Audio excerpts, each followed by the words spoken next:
think I'm done as a cop. I don't want a monkey. I want you. Everything I have ever cared about is gone. Each week we break down another Breaking Bad episode in order, and this week's has the script that Dean Norris called one of the best he's ever read. Season 3, Episode 7. I've got 24 details you might not know, including a funny one about a fake wall made of paper. We start by hearing Hector's voice for the first time in a flashback. And we get the only clue about Gus's past as a general in the Chilean military.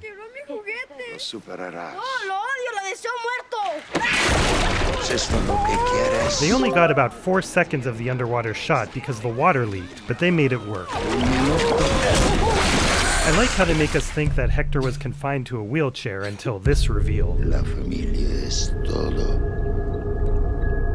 We pick up where the last episode left off, and the sun hasn't even finished setting yet. This is once again a fake sunset. This was filmed in the fall despite taking place in May, but I think the color of the leaves and bark is fake. You got nothing on me, yo. All right, you can call my lawyer, Saul Goodman. You have my cell phone number? You have my wife's name? How'd you do it? Who you went with? I, for one, can think of someone. It's you, Walt. Walter White, you have the right to remain silent. It really is another time Hank could have connected the dots. This shot and this shot used a stuntman for Jesse. Dean accidentally made contact on one of the punches. Hank was the one who called 911, but they cut that scene. Maybe you want to talk to a lawyer. There it is.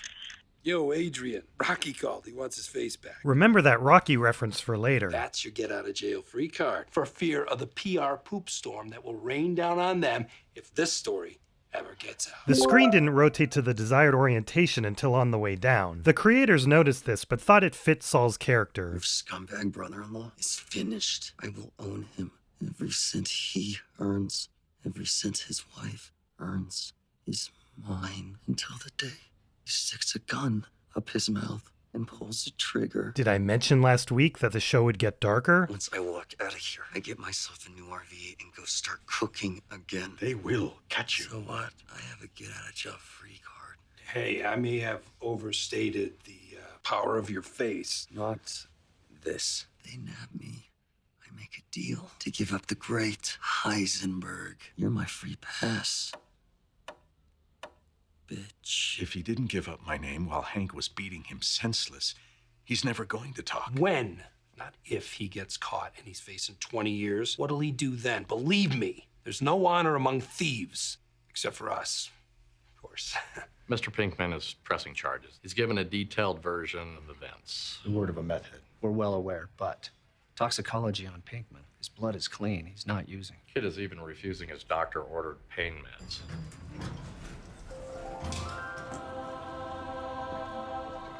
I hope it goes without saying that we're not talking to anybody about this, okay? Okay. Marie, who? Do you have a minute? I guess crime does pay. So does creating a hit show, as this is Vince's real-life condo. I'm here to talk about Hank. You know what's gonna happen to him if this Pinkman presses charges? Maybe, there's a way you could help him. Get him to drop the charges. Look, Skylar. I'm not asking. Hank is your family. Currently. What? I said not currently. No sandals today? Gail decided to start dressing like Walt. Let's get our trays ready. Done. Our solvent filtered? Done. This might be the beginning of a beautiful friendship. I'm running a special on these little honeys. JHPs. Hollow point bullets known by the natives as Black Death. Check it out. Sucker has 6 razor claws that expand upon impact. Shred your mama's head like a cabbage. Keep it on the house. Anyhow, I've been windjamming long enough. What can I do you for? Vest. Hell yeah, we got vests. They work. Sure as shit they do. I don't leave home without it. Broke my freaking rib, you maniac son of a bitch! This would be too hot to touch, right? These cousins are super tough. That's nice of them not to just kill him. Honor among thieves, I guess. This synchronized exit wasn't in the script. Gail, what temperature did you set here? Station 575C. I said 85. I wrote it down. You said 75. Well, you wrote it wrong. This is chemistry. Degrees matter. Walt's looking for reasons to get rid of Gail, so I'm positive Gail wrote it down correctly. Very sorry. You're sorry. Meanwhile, you've just brewed 50 gallons of useless sludge. Congratulations. This batch is ruined. When did Walt purposely tell him the wrong temperature? Did that happen today? You want a glass of orange juice? Marie, it's not time for member shoutouts yet. Here's what you're gonna tell them. He resisted arrest and muscle memory kicked in. Muscle memory. Yes. happens all the time. Years of training and your body acted faster than your brain. You had no choice but to hit him. You had to fight back. Marie, I'm not gonna go in there and lie. Some low-life degenerate versus you. Why should you be the one who pays for doing the right thing? Oh, baby, it wasn't the right thing. You made one mistake. No, it wasn't one mistake. I've been unraveling, you know? She does know. I panic. I'm just not the man I thought I was. I think I'm done as a cop. Honest self-reflection. Hank has actually broken good. You probably know what this reminds me of, but I'm not going to just throw out arbitrary spoilers. This isn't their bedroom. They didn't have the time or money to use the Schrader house, so they built this set instead. In this shot, this is a dresser, but this is just a card. Walt's nervous because he knows he's about to sound ridiculous. This whole Gale situation, he's just not working out. But it's the way to keep Jesse under control. Our first best option is Jesse Pinkman. Gus Jr. and Mike aren't in this episode. Hello? Giancarlo wasn't even in the country, but it was due to his contract that limited the number of episodes he could appear in this season. I was told the lab is mine, and I know best how to run it.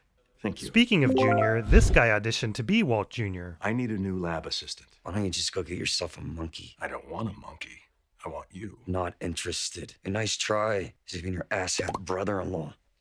That's not why I'm here, Jesse. Yes, it is. There's more. We'll be partners again. Split everything 50-50, just like before. $1.5 million each. Walt would get to keep the full $3 million if he kept working with Gale. But he's not only doing this for Hank and Skyler, it's also about protecting himself. No. Of course, if Gus were in this situation, he'd just assassinate the loose end. Gus shows us that in the very next episode. I don't think you heard. I heard you fine. You're turning down $1.5 million. I am not turning down the money. I am turning down you. Ever since I met you, everything I have ever cared about is gone. I have nothing. Saul mentioned Rocky earlier, but this whole scene was inspired by Rocky. In it, Mickey wants to become Rocky's manager, but Rocky thinks he's being used, although he instantly has a change of heart. It takes Jesse a little longer. Why would you want me? You said my cook was garbage! Your meth is good, Jesse. As good as mine. Question for you. Does Walt believe that, admitting he was lying before? Or is he only telling Jesse what he wants to hear? This is the real outside of Vince's condo, and they digitally removed the address number. What's silly is that they neglected to do that earlier in this episode. I checked out this address in Google Maps, and you'll never guess what I found right around the corner. Paul Tyree's place. We saw it last season for this memorable scene. Black is the color, but beauty is the game. Yeah. The beast, she's come to get me, but I don't fear the pain. Just kidding, he said this. 50-50. Yes, 50-50. Okay. Partners. It just turned 3:58. That's important for later. They originally were going to have Jesse look at the happy face, but realized this made more sense. It's meant to represent Jesse wondering if he just made a huge mistake. This is the statement you want to give. Yes, sir. Hank, you don't have to do this. I do. I accept the consequences. As of this moment, you're suspended without pay. I have to ask you to hand over your badge and your gun. Schrader, hold up. Pinkman isn't pressing charges. Why not? Who the hell knows? Maybe you have a guardian angel. Aw, Hank just bought purple flowers and something else for Marie. I think we may be okay. Schrader. I need you to listen very carefully. 2 men are coming to kill you. We know that Gus is behind this call, but writer Thomas Schnauz thinks Mike or a henchman actually made the call. Who is this? The actor who plays Victor claims it was him. You have 1 minute. A fitting time for Season 3, Episode 7, although we saw that this doesn't line up with it being 3:58 earlier. What's cool is that after the call, an actual minute of episode time elapses. 308 is also the house number of the White residence, but I don't believe any Walt symbolism is intended here.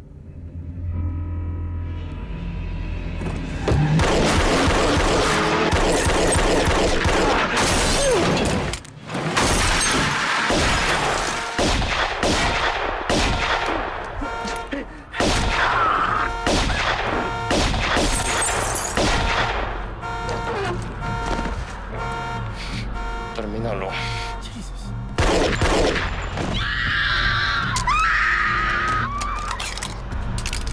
There's the free bullet from the arms dealer.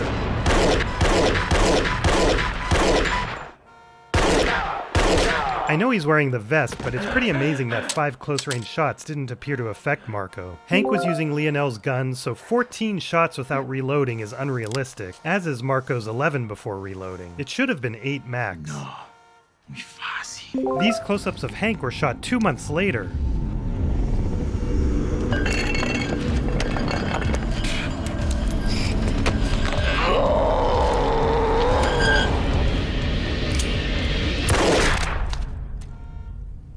There's no way the axe would land like that. They took a chunk out of the studio parking lot and covered it with a foam-like material for the axe to go into. And earlier you can see the tip of the axe is thinned out where it goes into the foam. Marco falls to his right, but in this shot he's fallen to his left. It's a little weird that some people are standing around so close to a gunfight. There are some continuity errors with the cars compared to earlier shots, but I like how they positioned Lionel's boots to make it look like his legs were crushed. As Thomas's earlier post said, both cousins were originally going to die in this episode. Mike was going to come by and drown Lionel in a puddle.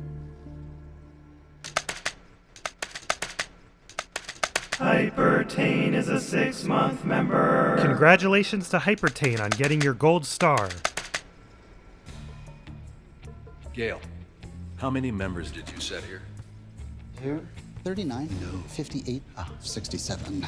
I said 56. I wrote it. You wrote down 3 different numbers. This is YouTube. Members matter. Very sorry. You're sorry. Meanwhile, you just ruined 11 minutes of content. Chill, Walt. Shout out to my channel members. I see you is the name of next week's episode. But I also see you and thank you for your support. The same goes for everyone watching, liking, and subscribing. It means a lot. Then say hi to our 2 new members, Crafila and Foxy Pink Girl. I'll see you next week.